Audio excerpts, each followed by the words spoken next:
Don anak mulut itu mengharapkan sama keluarga mangga ini bocah piye weh. Kowe nyambut gawe gak aku nyupiri aja aku lek wayah nyambut gawe. Ora usah ngejak aku lek wayah nyambut gawe. Di situ orang-orang itu menghilang. Padahal semua orang-orang itu pernah berkata dulu. Kita selalu telepon bersama lah sama orang-orang ini. Termasuk Pak Tua ini.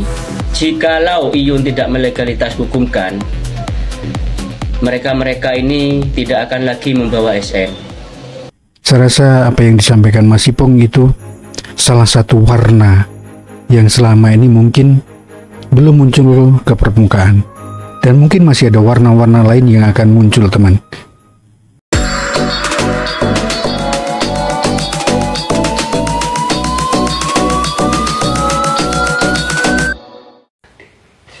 Kowe nyambut gawe gak aku nyupiri aja aku lek wayah nyambut gawe.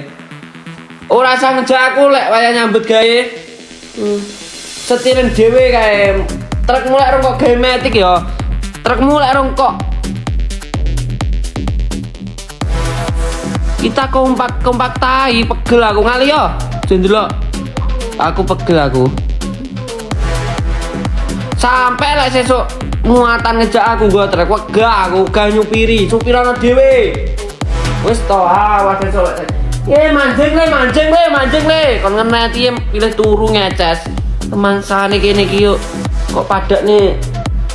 Oh, kok padak nih guling kok tokne dhewe. Kaliren mambi mangan sego atos aku keluwen. Awas gah kok jak nyambut gawe. Oh melu uang aku mulai ngojek di truk tak di pinggir jalan. Ternyata kalau tai pilih turu kok. Ternyata apa pilih sampai jero rokok aku awas. Sampai aku lah TU delok ning kok. Mengkis nggo. Wis to. Awas nam. Seren mae sapa Pak Poh. Don anak mulut itu mengharapkan sama keluarga mangga ini bocah piye weh. Pajar kowe nek ngono ora anu pijar kowe malah tak onting ning kojar. Jar. Kowe coba terus nek ngono kuwi mlocot kuwi abang kuwi. Pajar piye lho pajar iki jane wis iki. Pajar iki piye lho pajare? Iki piye lek batal anu ngebari nyematne iki. Pajar jan bocah ora duwe unggah-ungguh kuwi. Ku aja ngono jar. Bapakmu tak grebek karo bojone dhewe jar. Pajar jan pekok iku luar biasa ya ngene pajar aku wis. Cok nggih multu kuwi nglocok abang ngono mrenyeh ngono piye lho. Jar pacar aku iso pegel aku jar. Piye pacar aku tak wis aku malah wirah aku isin aku cuk. Isin aku gah kowe kan. Isin aku wis kendhe pasukan ngono kuwi aku isin aku mah aku. Bocah piye lho jane atik. Ya ora ndu sopan santun bocah kuwi pacar. Jar aku ora habis pikir aku jar. Astagfirullah.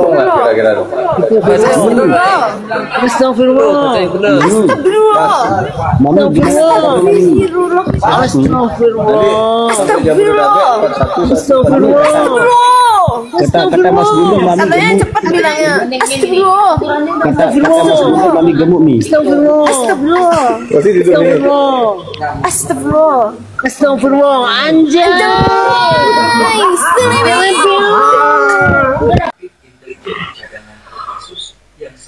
Teman-teman, aku mau nanya dong. Jadwal live mendingan jam 7, habis Isya setengah 8 atau jam 8? Menurut teman-teman bagusnya Aimi live jam berapa? Mohon di komen di bawah. Jam 8.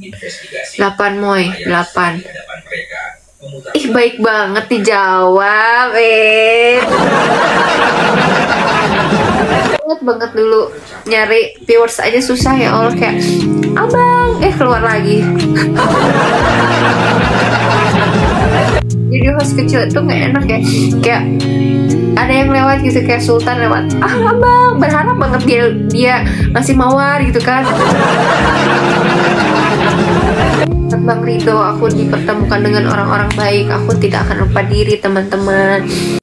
Assalamualaikum warahmatullahi wabarakatuh. Di hari yang terakhir ini lagi santunan anak yatim ini, ya rame ini, ya semoga berkah darah sajas. Terima kasih. Oke, jumpa lagi teman-teman. Itulah tadi kerandoman Rido, Aimi, dan Gung Ayu teman-teman. Tapi gini, ada satu hal dari Mas Ipong teman, yang menurut saya ini pantas atau patut untuk kita cermati dengan baik teman-teman. Apa yang disampaikan Mas Ipong, saya rasa itu adalah pengalaman atau kesaksian dari Mas Ipong sendiri ketika berada dalam grup inisiator teman. Urutan peristiwa berkaitan dengan keinginan melegalkan Sobat Ngarit semuanya disampaikan. Tapi itu adalah pandangan dari Mas Ipong pribadi teman-teman. Kita belum mendengar dari yang lainnya. Kita harus secara jernih melihat, mendengar, dan menganalisa apa yang disampaikan Mas Ipong teman. Suatu pembelajaran untuk kita semua sebenarnya. Kita simak selengkapnya teman-teman.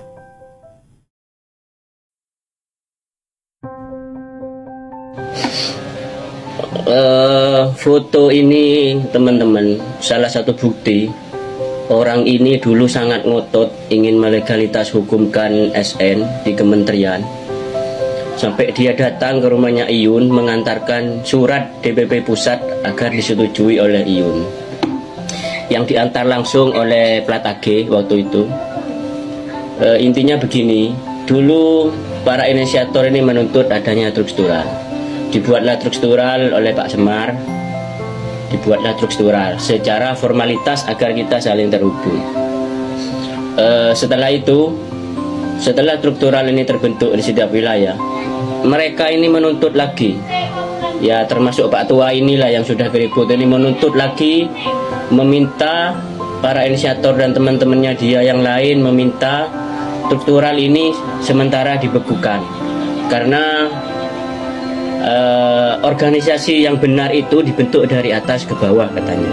Kalau saya tidak ngerti apa-apa bolo ya. Akhirnya Pak Tua ini dan teman-temannya sepakat untuk membuat yang namanya DPP pusat, diantarkan langsung ke rumahnya Mas Iyun. Karena dari teman-teman semua ini mengajak saya untuk menyerang adminnya Iyun, untuk menyerang Pak Semar agar Pak Semar segera berbicara ke Iyun agar DPP pusat ini segera dibuat. Akhirnya karena Pak Semar terus dipojokkan, terus dipaksa untuk berbicara ke Iyun agar segera membuat DPP pusat dan melegalitaskan hukum di kementerian. Akhirnya Pak Semar itu risih. Akhirnya dia keluar dari grup inti, tidak ingin lagi membahas tentang itu. Akhirnya terus saya tetap menyerang waktu itu, menyerahkan Menyayun karena di grup inti giliran saya tidak ada serangan sedikit, sehari aja tidak ada serangan ke pihak Iyun. Saya itu dihubungi oleh orang-orang itu, ayo Pung, bakar lagi.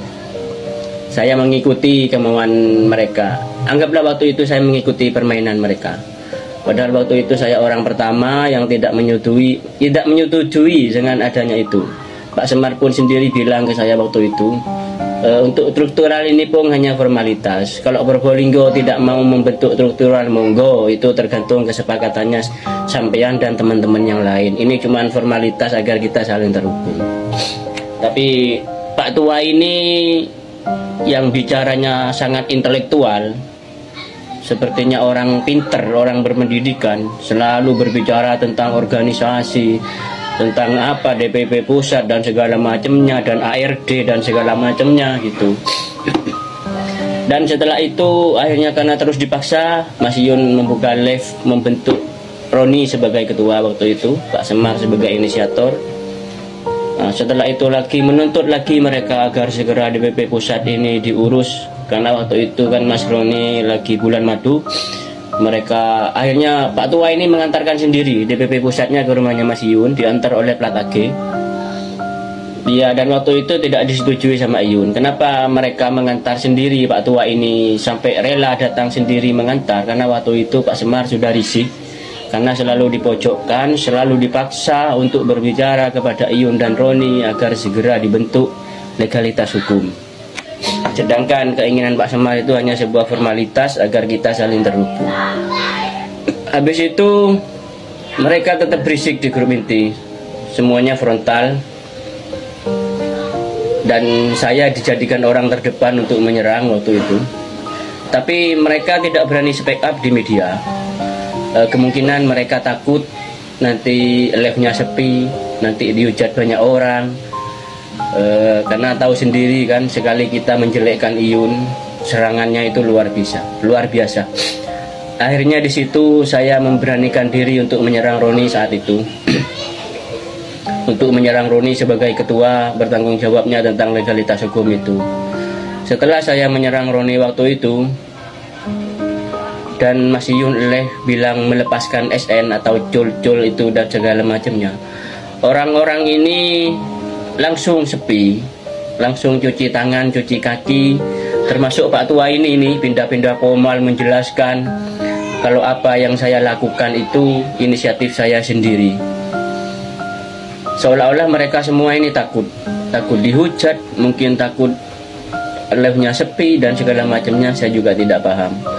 Dan akhirnya di situ sayalah diserang oleh banyak orang.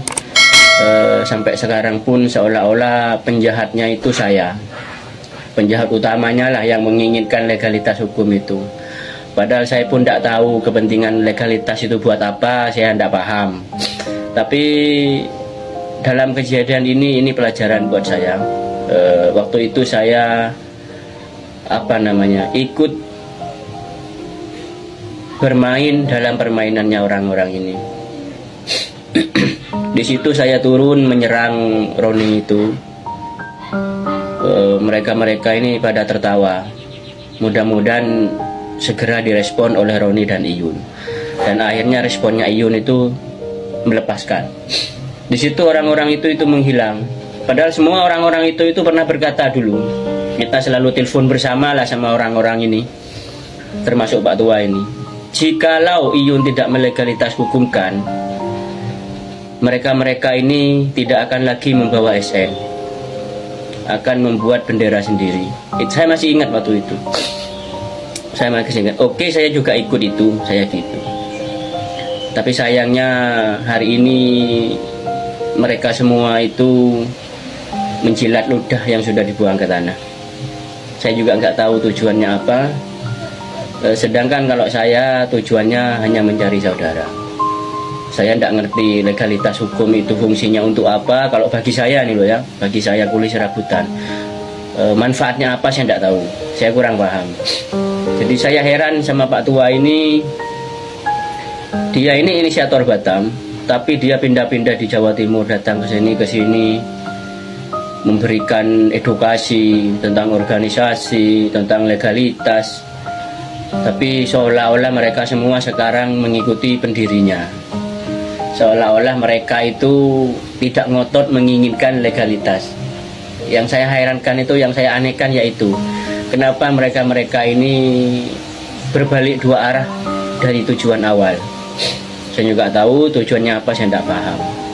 Itu tok bolo-bolo dari penjelasan saya awal, penjelasan di grup inisiator itu. Kalau saya monggo, tergantung teman-teman menilainya. Bahkan ada yang menilai ada 3 kelompok dan segala macamnya, mau membongkar, mau apa, seperti yang dikatakan live-nya di entertainment kalau tidak salah. Monggo dibongkar saja Mas kalau punya bukti. Kelompok-kelompok mana yang Anda maksud, siapa-siapa saja yang ingin memecah belah SN, sebutkan saja, tidak apa-apa, senggol saja kalau berani.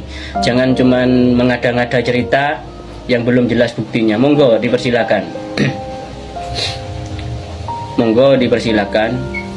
Kalau untuk bukti dari saya, siapa saja dalang-dalangnya, yang kemarin sebenarnya ingin memecah belah, itu masih ada di saya buktinya. Cuman tidak saya speak up karena saya tidak mau ada keributan di antara teman-teman SN ini. Biar semuanya tetap damai. Saya berharap semuanya bisa kembali menjalin silaturahmi. Jika saya tidak mengeup siapa dalang-dalang orang ini yang ingin memecah. Itu aja dari saya, teman-teman ya.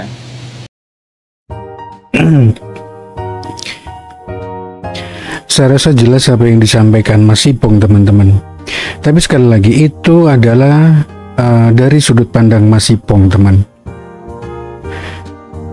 Kalau kita mau berpikir lebih jauh, teman, ketika kita beranggapan bahwa kegaduhan itu yang membuat Sobat Ngarit semakin tidak jelas, kemudian ada pandangan seolah-olah Mas Iyun meninggalkan Sobat Ngarit, rasa-rasanya apa yang sudah pernah terjadi, kalau memang itu semua tidak disetujui oleh Mas Iyun dan Mas Iyun tidak merespon sama sekali hal itu, rasa-rasanya alangkah lebih bijak, alangkah lebih baiknya kalau kita sudahi, teman-teman.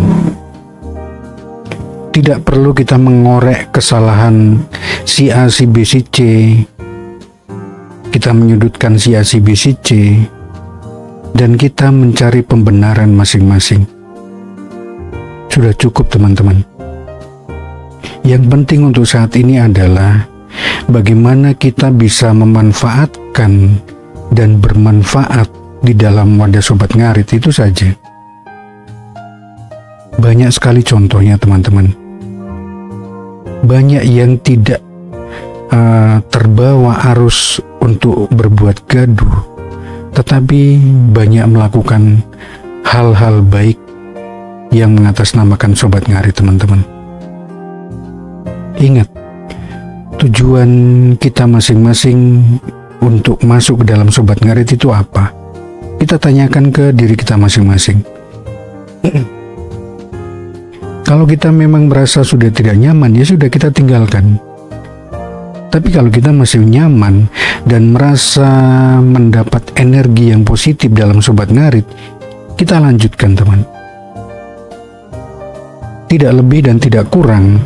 Ketika banyak yang berasumsi bahwa di dalam Sobat Ngarit itu banyak kepentingan, iya. Di dalam Sobat Ngarit memang banyak kepentingan. Tapi bagaimana kita memaknai kepentingan itu menjadi sesuatu yang positif?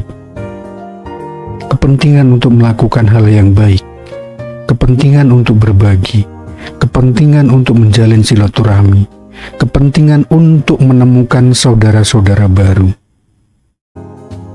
Itu yang positif, teman. Jangan kepentingan yang lain. Kalau kita bisa memaknai sejauh itu, saya rasa berbagai macam kegaduhan seperti apapun tidak akan menggoyahkan arah dan tujuan kita, teman-teman. Ketika kita masih merasa roh Sobat Ngarit, yaitu Mas Iyun sendiri masih ada di dalamnya, saya rasa tidak ada salahnya untuk kita tetap bertahan, teman. Karena meskipun saat ini sepertinya Mas Iyun meninggalkan Sobat Ngarit, tapi kalau saya pribadi merasa tidak, teman. Karena kembali lagi, jiwa Sobat Ngarit adalah Mas Iyun sendiri. Apa yang sudah dilakukan Mas Iyun sampai hari ini, teman, itu adalah jiwa dari Sobat Ngarit. Seperti yang sudah saya jelaskan di video sebelumnya, ketika segala sesuatunya memang kita landasi dengan niat baik, mudah-mudahan apapun yang kita perjuangkan itu akan menemukan hasil yang baik pula, teman. Oke, saya rasa apa yang disampaikan Mas Ipong itu salah satu warna yang selama ini mungkin belum muncul ke permukaan, dan mungkin masih ada warna-warna lain yang akan muncul, teman. Ya, kita anggap saja itu sebagai bagian pendewasaan, dinamika di dalam Sobat Ngarit yang sampai hari ini memang masih memiliki banyak warna, teman-teman. Oke, terima kasih banyak. Kurang lebihnya saya minta maaf. Salam Sobat Ngarit Nusantara, salam sak babatan. Srek, srek, srek.